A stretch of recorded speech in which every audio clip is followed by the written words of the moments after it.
ಕಾಂಗ್ರೆಸ್ ಕುರ್ಚಿ ಕಿಚ್ಚಿನ ಮಧ್ಯೆ ಬಿಜೆಪಿಯಲ್ಲೂ ಕೂಡ ಬೆಳವಣಿಗೆಗಳು ಆಗ್ತಾ ಇದೆ. ನಾಳೆ ಬಿಜೆಪಿ ಹಾಗೂ ಆರ್ಎಸ್ಎಸ್ ನಾಯಕರ ಮಹತ್ವದ ಸಭೆ ನಡೆಯಲಿದೆ.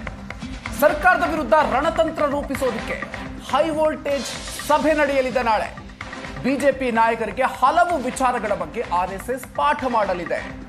ಬಿಜೆಪಿಯ ಎಲ್ಲ ಶಾಸಕರು, ಸಂಸದರು, ಎಂಎಲ್ಸಿಗಳು ಕೂಡ ಈ ಸಭೆಯಲ್ಲಿ ಭಾಗಿಯಾಗಲಿದ್ದಾರೆ. ವಿಡಿಯೋ ಕಾನ್ಫರೆನ್ಸ್ ಮೂಲಕ ಅಮಿತ್ ಮಾಳವಿಯಾ ಅವರು ಕೂಡ ಭಾಗಿಯಾಗಲಿದ್ದಾರೆ. ರಾಜ್ಯದ ಬಿಜೆಪಿ ನಾಯಕರಿಗೆ ಆರ್ಎಸ್ಎಸ್ ಪಾಠ ಮಾಡಲಿದೆ. ನಾಯಕರು ಸರ್ಕಾರದ ವಿರುದ್ಧ ಪ್ರತಿಭಟನೆ ರೂಪುರೇಷೆಯ ಬಗ್ಗೆ ಈ ಸಂದರ್ಭದಲ್ಲಿ ಚರ್ಚೆ ಆಗಲಿದೆ. ಹೀಗಾಗಿ ಬಿಜೆಪಿ ಆರ್ಎಸ್ಎಸ್ ಮೀಟಿಂಗ್ ಈಗ ಸಾಕಷ್ಟು ಕುತೂಹಲಕ್ಕೆ ಕಾರಣ ಆಗಿದೆ. ಹೆಚ್ಚಿನ ಡೀಟೇಲ್ಸ್ ಕೊಡ್ತಾರೆ ನಮ್ಮ ಪ್ರತಿನಿಧಿ ರವಿ ಶಿವರಾಮ್. ಇದೀಗ ನಮ್ಮ ಜೊತೆಗೆ ನೇರ ಸಂಪರ್ಕದಲ್ಲಿದ್ದಾರೆ. ರವಿ ಶಿವರಾಮ್, ಬಿಜೆಪಿ ಹಾಗೂ ಆರ್ಎಸ್ಎಸ್ ನಾಯಕರ ನಾಳಿನ ಮೀಟಿಂಗ್ ಯಾವೆಲ್ಲ ವಿಚಾರಕ್ಕೆ ಸಂಬಂಧಪಟ್ಟಂತೆ, ಅಂದ್ರೆ ಕಾಂಗ್ರೆಸ್ನಲ್ಲಿ ಈಗ ಸಾಕಷ್ಟು ಬೆಳವಣಿಗೆಗಳು ಆಗ್ತಾ ಇರುವಂತಹ ಸಂದರ್ಭದಲ್ಲಿ ಈ ಮೀಟಿಂಗ್ ನಡೀತಾ ಇರೋದು, ಏನೆಲ್ಲ ಚರ್ಚೆ ಆಗಬಹುದು?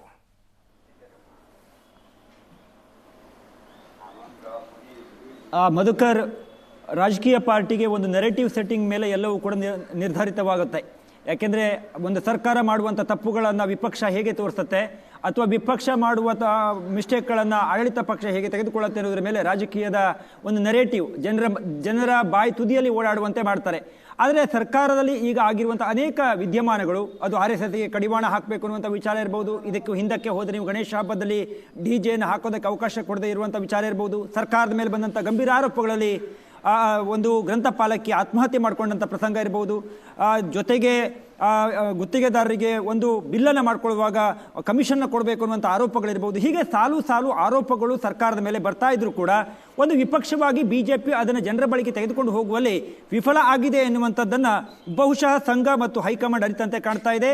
ಇದೇ ಕಾರಣಕ್ಕೋಸ್ಕರ ಒಂದು ಸರ್ಕಾರದ ಮೇಲೆ ಬರುವಂಥ ಆರೋಪಗಳನ್ನು ಹೇಗೆ ನೆರೆಟಿವನ್ನು ಜನರ ಮಧ್ಯೆ ತೆಗೆದುಕೊಂಡು ಹೋಗಬೇಕು, ಜನರು ಹೇಗೆ ಸರ್ಕಾರವನ್ನು ನಾಳೆಗೆ ಬೈಯುವಂತೆ ಅದನ್ನು ಆರೋಪಿಸುವಂತೆ ಮಾಡಬೇಕು ಅನ್ನುವ ಕುರಿತಾಗಿ ಬಿಜೆಪಿ ನಾಯಕರುಗಳಿಗೆ RSS ಮತ್ತು ಕೇಂದ್ರದ ಹೈಕಮಾಂಡ್ ಮಟ್ಟದ ನಾಯಕರುಗಳು ನಾಳೆ ಸಭೆಯನ್ನು ಕರೆದಿದ್ದಾರೆ. ನಾಳೆ ಭಾರತೀಯ ವಿದ್ಯಾಭವನದಲ್ಲಿ ಬೆಳಿಗ್ಗೆ 10 ಗಂಟೆಗೆ ಸಭೆ ಆರಂಭ ಆಗುತ್ತೆ. ಸಂಘದ 3 ಪ್ರಮುಖ ನಾಯಕರುಗಳು ಬಿಜೆಪಿಯ ಎಲ್ಲ ನಾಯಕರುಗಳಿಗೆ ಅವಧಿಯನ್ನು ಕೊಟ್ಟಿದ್ದಾರೆ. ಅವರಲ್ಲಿ ಆ ಸಂದರ್ಭದಲ್ಲಿ ವಿಚಾರಕ್ಕೆ ಸಂಬಂಧಪಟ್ಟಂತೆ ನಿರ್ದೇಶನಗಳನ್ನು, ಸೂಚನೆಗಳನ್ನು ಕೊಡ್ತಾರೆ. ಅದೇ ರೀತಿ ರಾಷ್ಟ್ರದ ನಮ್ಮ ಮಟ್ಟದಲ್ಲಿ ನಾಯಕರಾಗಿರುವಂಥ ಅಮಿತ್ ಮಾಳವಿಯಾ ಅವರು ಕೂಡ ವಿಡಿಯೋ ಕಾನ್ಫರೆನ್ಸ್ ಮೂಲಕ ಭಾಗಿಯಾಗ್ತಾರೆ. ಪ್ರಮುಖವಾಗಿ ಸರ್ಕಾರದ ವಿರುದ್ಧ ಬಂದಿರುವಂಥ ಅನೇಕ ಆರೋಪಗಳನ್ನು ಒಂದು ವಿಪಕ್ಷವಾಗಿ ಬಿಜೆಪಿ ಅದನ್ನು ಮುಂದಕ್ಕೆ ತೆಗೆದುಕೊಂಡು ಹೋಗುವಲ್ಲಿ ಮತ್ತಷ್ಟು ಚುರುಕಾಗಬೇಕಾಗಿದೆ. ಆ ಮೂಲಕ ಸರ್ಕಾರವನ್ನು ಕಟ್ಟಿ ಹಾಕುವಲ್ಲಿ ಒಂದು ಪ್ರಯತ್ನವನ್ನು ಮಾಡಬೇಕಾಗಿದೆ ಅನ್ನೋದನ್ನು ಬಿಜೆಪಿ ಹೈಕಮಾಂಡ್ ಮತ್ತು ಸಂಘ ನಿಶ್ಚಿತವಾಗಿಯೂ ಮನಗಂಡಿದೆ. ಯಾಕೆಂದರೆ ಯಾವಾಗ ಸರ್ಕಾರದ ಮೇಲೆ ಅನೇಕ ಗಂಭೀರ ಆರೋಪಗಳು ಬರ್ತವೆ, ಆಗ ಸರ್ಕಾರ ಅದನ್ನು ಬಹಳ ನಾಜೂಕಾಗಿ ನಿಭಾಯಿಸುವಲ್ಲಿ ಸಫಲ ಆಗ್ತಾ ಇದೆ. ಆದರೆ ಅದನ್ನು ಜನರ ಬಳಿಗೆ ತೆಗೆದುಕೊಂಡು ಹೋಗುವಲ್ಲಿ ಒಂದು ವಿಪಕ್ಷವಾಗಿ ಬಿಜೆಪಿ ಅಷ್ಟು ಸಮರ್ಥವಾಗಿ, ಅಷ್ಟು ಗಟ್ಟಿಯಾಗಿ ಕೆಲಸವನ್ನು ಮಾಡ್ತಿಲ್ಲ ಅನ್ನುವಂಥ ಪ್ರಶ್ನೆಗಳು ಸಹಜವಾಗಿ ಒಂದಿಷ್ಟು ಕಾರ್ಯಕರ್ತರಲ್ಲೂ ಕೂಡ ಚರ್ಚೆ ಆಗ್ತಾ ಇದ್ವು. ಅದು RSSಗೆ ಕಡಿವಾಣ ಹಾಕಬೇಕು ಅಂತ ಹೇಳುವಂಥ ವಿಚಾರವನ್ನು ಪ್ರಿಯಾಂಕ್ ಖರ್ಗೆ ಅವರು ಮುಖ್ಯಮಂತ್ರಿಗೆ ಪತ್ರದ ಮೂಲಕ ತಿಳಿಸಿದಾಗ ಅದನ್ನು ಬಿಜೆಪಿ ಉತ್ತರ ಕೊಡುವಂಥ ಸಂದರ್ಭಕ್ಕೆ ಎದುರಾಯಿತು.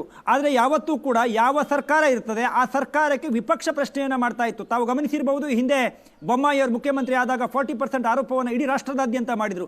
ಬೇರೆ ರಾಜ್ಯಗಳಿಗೆ ಹೋಗಿ ಬಂಟಿಂಗ್ಗಳನ್ನು ಹಚ್ಚಿದ್ರು, ಪೋಸ್ಟರ್ಗಳನ್ನು ಹಾಕಿದ್ರು. ದಿನ ಬೆಳಗಾದರೆ ಬಿಜೆಪಿ ಸರ್ಕಾರಕ್ಕೆ ವಿಪಕ್ಷಗಳಿಗೆ ಉತ್ತರವನ್ನು ಕೊಡುವುದರಲ್ಲೇ ಬಿಸಿಯಾಗಿತ್ತು. ಆದರೆ ಇವತ್ತು ಆ ಪರಿಸ್ಥಿತಿ ಬಿಜೆಪಿ ಒಳಗಡೆ ಇದೆಯಾ ಎನ್ನುವಂಥದ್ದು ಚರ್ಚೆ ಆಗ್ತಿರುವಂಥ ಸಂಗತಿ.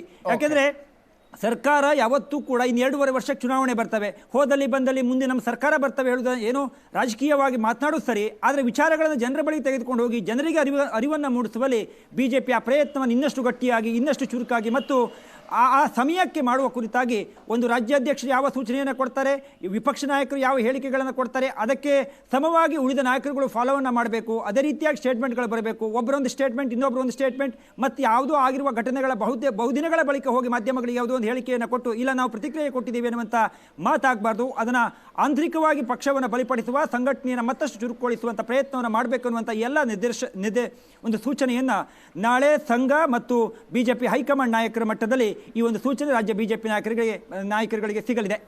Madhukar. Okay, thank you Ravi Shivaram ಡೀಟೇಲ್ಸ್ಗೆ.